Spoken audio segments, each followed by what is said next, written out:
A D8 cat is building roads and clearing the landing. Logs were being skidded 3 or 4 miles down to the landing. You could find broken cable everywhere. Ralph Morrow was the cat mechanic. He had 5 D7s, 1 D6, and a D8 to service, as well as the Diston 2-man chainsaws.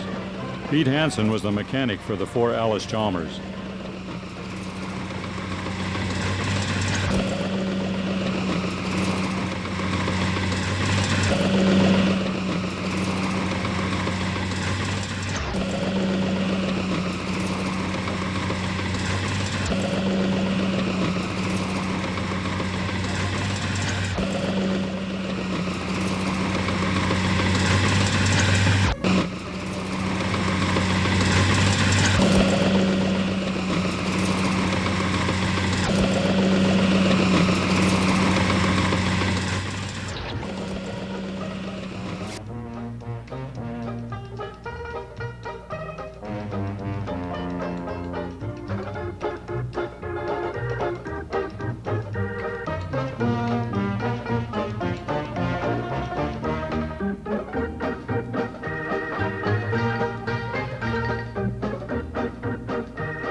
Diamond Pete is hooking 32-foot logs.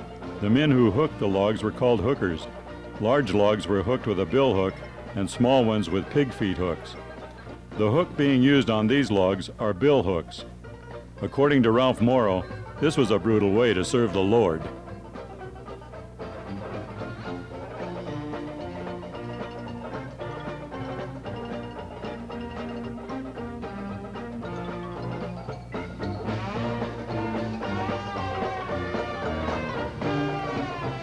Alice Chalmer tractors had a Chevrolet-type grill on the front.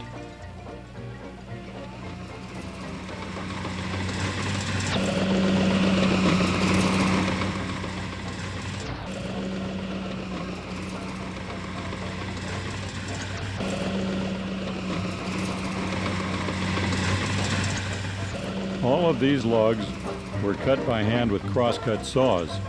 The crosscut saw was called the misery whip, and the men who cut the trees were sawyers. Chainsaws were not effective in the woods, as the trees would pinch the saw.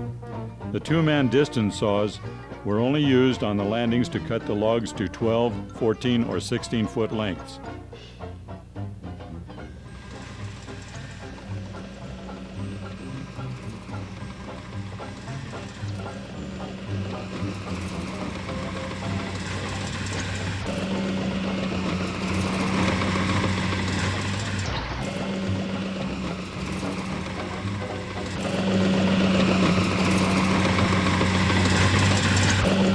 The tree branches were trimmed by board axes as demonstrated here by Shorty, O'Keefe, and Tex Kyland. These men are getting ready to go to town. Jim Meadows and Dick Miller are taking a dip and bath. Dick Miller's nickname was Bear Valley because his family lived on the Bear Paw. Jim Murray is also taking a quick dip. He was a flume walker. They walked the flume to check for problems such as jams or weak spots. The flume walker carried military-type telephones with crank handles and would call back to the landing when there was a problem.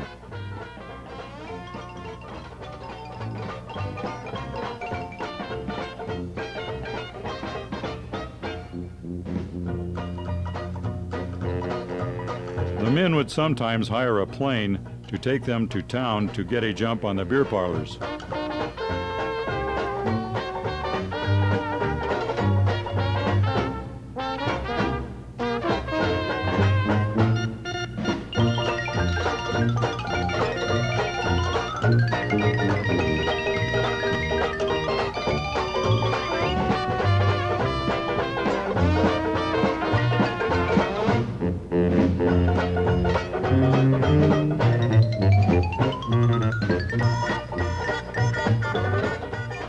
This young man is from Indian Creek and he's smarting off to the men on the barge.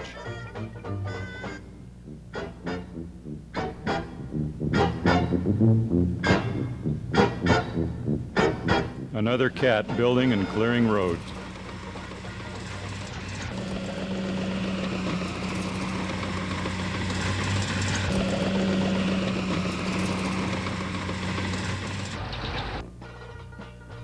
The men are now heading down the lake on the barge.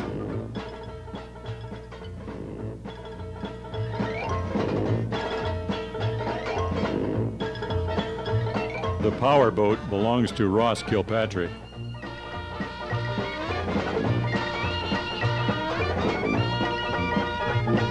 Tony Martin working on his truck.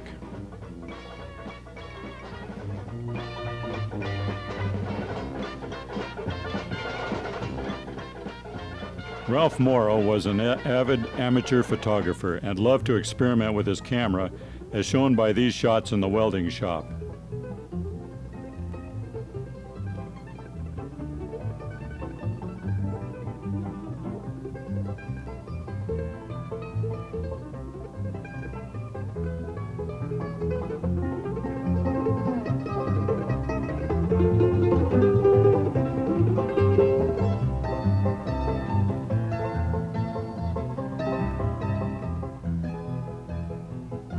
John Gillespie in the crusher hat was the camp blacksmith. That's Cy Demir in the helmet. They're repairing some equipment.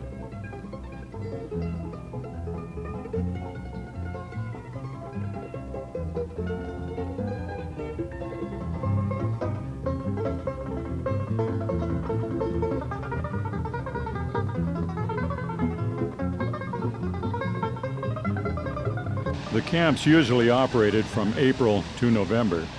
Here we see high water in early spring.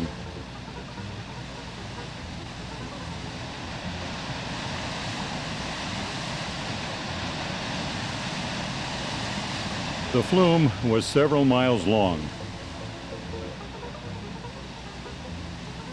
The flume was built from the top down, or head down. A small portable mill was set up at the top, which would mill the wood to the specifications called up to the mill operators by telephone. The lumber was then floated down the partially built flume to the builders. The headwater was closed off while construction continued. This process was repeated until the flume was completed.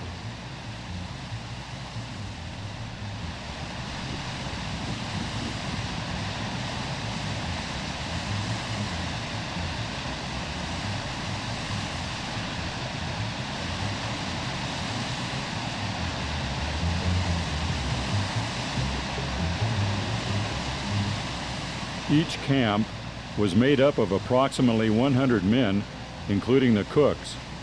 The food was excellent, and Diamond provided all the amenities such as bedding. The men were in excellent physical condition.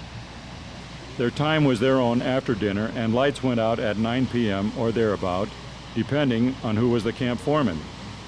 Many good stories were shared by the men during these hours.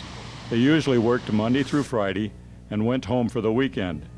The barge would pick them up on Friday night and transport them to the headquarters. Transportation was then provided to their respective homes. Diamond Match discontinued the camps in the winter of 1956.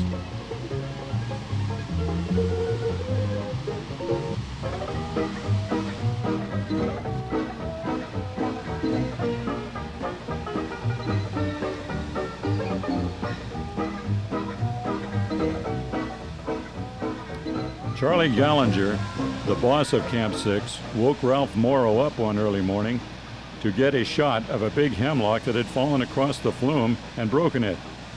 Charlie then accused Ralph of taking pictures of his troubles. The truth was that Ralph Morrow usually had his camera with him at the camp, and Charlie would let Ralph know when there was a good photo opportunity.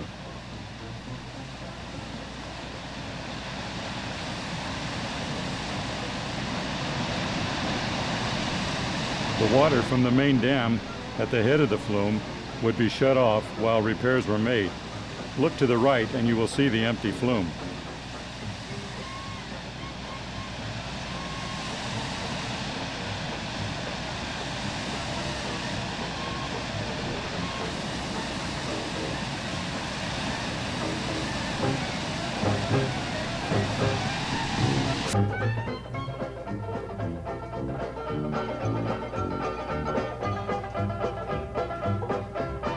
size of many logs was very large as compared to those logged today.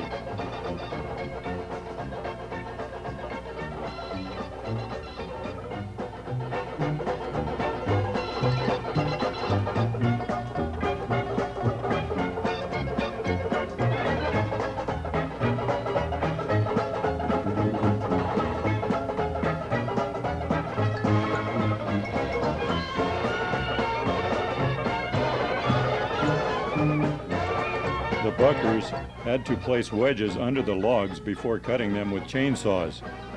This kept the saws from being pinched during the cutting process.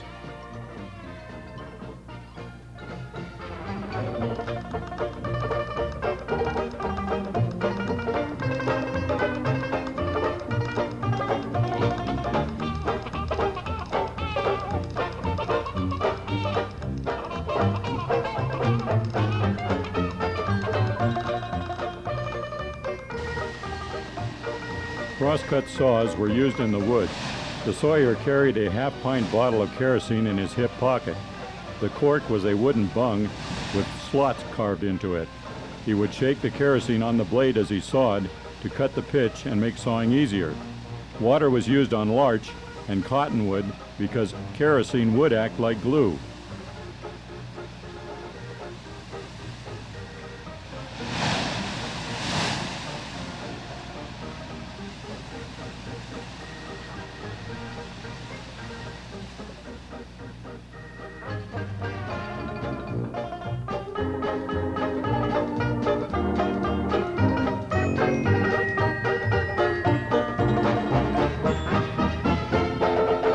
Mule deer were not timid and were early morning visitors to the camp. In the woods, the sawyers would watch for the deer before felling a tree to make sure that the tree would not harm them.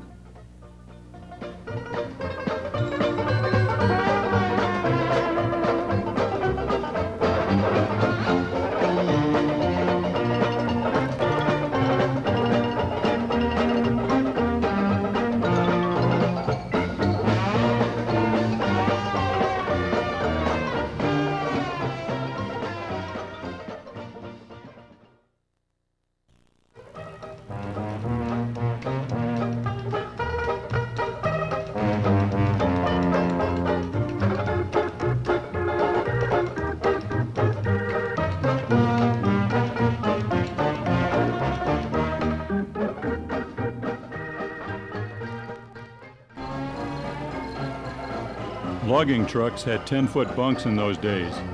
In other words, the bed behind the truck was 10 feet wide. Today, this size bunk is illegal, as the standard size is now 8 feet. This is a single-drive truck, and the load of logs on this truck is something to behold.